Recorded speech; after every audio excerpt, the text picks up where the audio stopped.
Hi, എല്ലാവർക്കും നമ്മുടെ പുതിയൊരു വീഡിയോയിലേക്ക് സ്വാഗതം. ഇന്ന് നമ്മൾ ഉണ്ടാക്കാൻ പോകുന്നത് വളരെ ടേസ്റ്റ്ഫുൾ ആയിട്ടുള്ള ഒരു കുക്കർ വെജിറ്റബിൾ പുലാവാണ്.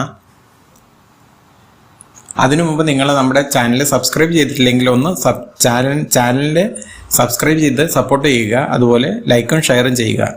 ഇത്രയും ദിവസം നിങ്ങൾ നമ്മുടെ ചാനലിനെ സപ്പോർട്ട് ചെയ്തും അതുപോലെ ലൈക്കും ഷെയറും ചെയ്തതിന് നന്ദി. ഇനി നമ്മൾ പുലാവ് ഉണ്ടാക്കാൻ വേണ്ടി തുടങ്ങാം.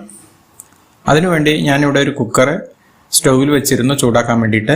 അതിലേക്ക് 2 ടീസ്പൂൺ ഓയിൽ ഒഴിച്ചു കൊടുത്തിട്ടുണ്ട്, 1 ടീസ്പൂൺ നെയ്യ് ഒഴിച്ചു കൊടുത്തിട്ടുണ്ട്. ഇപ്പോൾ അത് ചൂടായിട്ടുണ്ട്. ഇനി ഇതിലേക്ക് കുറച്ച് മസാല ചേർത്ത് കൊടുക്കാം. 1 കഷ്ണം കറുവാപ്പട്ട, 2 ഗ്രാമ്പു, 2 ഏലക്കായ, 1 തക്കോലം, 2 ബേ ലീഫ്, ഇത്രയും ചേർത്ത് കൊടുത്തിട്ടുണ്ട്. ഇനി ഇതിലേക്ക് ഒരു 10 കാഷ്യൂ നട്ട്സ് ചേർത്ത് കൊടുക്കാം. ഇത് ഇളക്കി നന്നായി മൂത്തതിന് ശേഷം 2 സവാള കട്ട് ചെയ്തത് ചേർത്ത് കൊടുക്കാം. സവാള പെട്ടെന്ന് വഴണ്ടി കിട്ടാൻ വേണ്ടിയിട്ട് ഒരല്പം ഉപ്പ് ചേർത്ത് കൊടുത്തിട്ടുണ്ട്. ഇതെല്ലാം കൂടെ ഒന്ന് വഴറ്റിയെടുക്കാം. ഇനി ഇതിലേക്ക് ഒരു 1/2 ടീസ്പൂൺ സായി ജീരകം ചേർത്ത് കൊടുക്കാം. ഇത് എണ്ണയിൽ നന്നായി മൂപ്പിച്ചെടുക്കാം. എന്നിട്ട് ഇതെല്ലാം കൂടി നമുക്കൊന്ന് ഇളക്കി യോജിപ്പിക്കാം. ഇനി ഇതിലേക്ക് 1 ടീസ്പൂൺ ഇഞ്ചിയും വെളുത്തുള്ളിയും ചതച്ചതും 2 പച്ചമുളക് കീറിയതും ഇട്ട് കൊടുത്തിട്ടുണ്ട്. ഇനി ഇതിലേക്ക് പൊടികൾ ചേർത്ത് കൊടുക്കാം. 1/2 ടീസ്പൂൺ മഞ്ഞൾപ്പൊടി, 1 ടീസ്പൂൺ മുളക് പൊടി, 1/2 ടീസ്പൂൺ മല്ലിപ്പൊടി, 1 ടീസ്പൂൺ ഗരം മസാല. ഇതെല്ലാം കൂടി പച്ചമണം മാറുന്നവരെ നന്നായി ഇളക്കി യോജിപ്പിച്ചെടുക്കാം. അതിൻ്റെ പച്ചമണമൊക്കെ ഒരുവിധം നന്നായി മാറിയിട്ടുണ്ട്. ഇനി ഇതിലേക്ക് 2 തക്കാളി അരിഞ്ഞത് ചേർത്ത് കൊടുക്കാം. ഇതും കൂടെ ഇട്ട് നന്നായി ഇളക്കി യോജിപ്പിക്കാം. ഇനി ഇതിലേക്ക് 2 ടീസ്പൂൺ പുളിയില്ലാത്ത തൈര് ചേർത്ത് കൊടുക്കാം.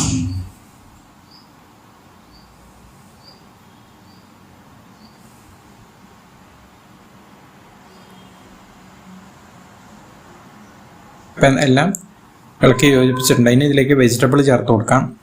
1 പൊട്ടറ്റോ സ്ക്വയറായി അരിഞ്ഞതും, 100 ഗ്രാം കോളിഫ്ലവർ, കുറച്ച് ബീൻസ്, കുറച്ച് പച്ച ബീൻസ് അരിഞ്ഞത്, കാപ്സിക്കത്തിൻ്റെ പകുതി, 1 ക്യാരറ്റിൻ്റെ പകുതി, ഇത്രയും ചേർത്തിട്ടുണ്ട്. ഇനി ഇതെല്ലാം ഇളക്കി യോജിപ്പിച്ചതിന് ശേഷം 1 പിടി മല്ലിയില ചെറുതായി കട്ട് ചെയ്ത് ചേർത്ത് കൊടുക്കാം. കുറച്ച് പുതിനയിലും ചേർത്ത് കൊടുത്തിട്ടുണ്ട്. ഇതും കൂടി ചേർത്ത് പച്ചക്കറിയുടെ കൂടെ ഒന്ന് യോജിപ്പിച്ചെടുത്തതിന് ശേഷം നമുക്കിതിലേക്ക് 1/2 മണിക്കൂർ കുതിർത്തെടുത്ത ബസുമതി അരി ചേർത്ത് കൊടുക്കാം.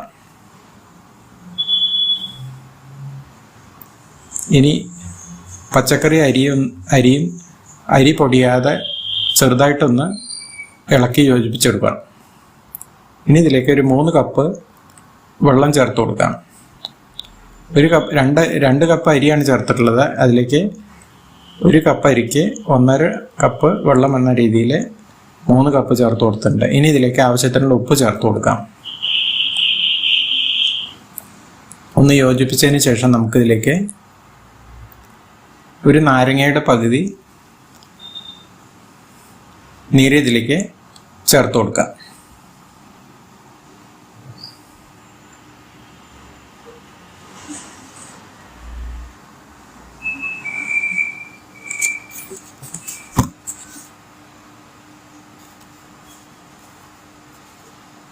ഇനി ഇത് നന്നായി ഇളക്കി യോജിപ്പിച്ച ശേഷം അടച്ചു വെച്ച് 2 വിസിൽ വരുന്നത് വരേക്ക് നമുക്കിത് വെയിറ്റ് ചെയ്യാം.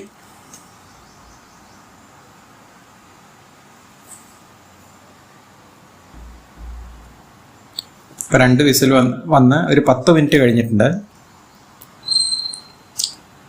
അപ്പോൾ നമ്മുടെ പുലാവ് നല്ല തമ്മിൽ അധികം ഒട്ടൊന്നും ചെയ്യാതെ അടിപൊളിയായിട്ടുള്ള പുലാവ് ഇവിടെ റെഡി ആയിട്ടുണ്ട്. ഇത് ചൂടോടെ തന്നെ നമ്മൾ സർവിങ് പ്ലേറ്റിലേക്ക് മാറ്റി നമുക്ക് ഇത് ചൂടോടെ സെർവ് ചെയ്യാവുന്നതാണ്. ഈ വീഡിയോ നിങ്ങൾക്ക് ഇഷ്ടപ്പെടുകയാണെങ്കിൽ നേരത്തെ പറഞ്ഞ മാതിരി ലൈക്കും ഷെയറും ചെയ്യുക, അതുപോലെ സബ്സ്ക്രൈബ് ചെയ്യുക. അടുത്തൊരു വീഡിയോയുമായി വരുന്നതായിരിക്കും. നന്ദി, നമസ്കാരം.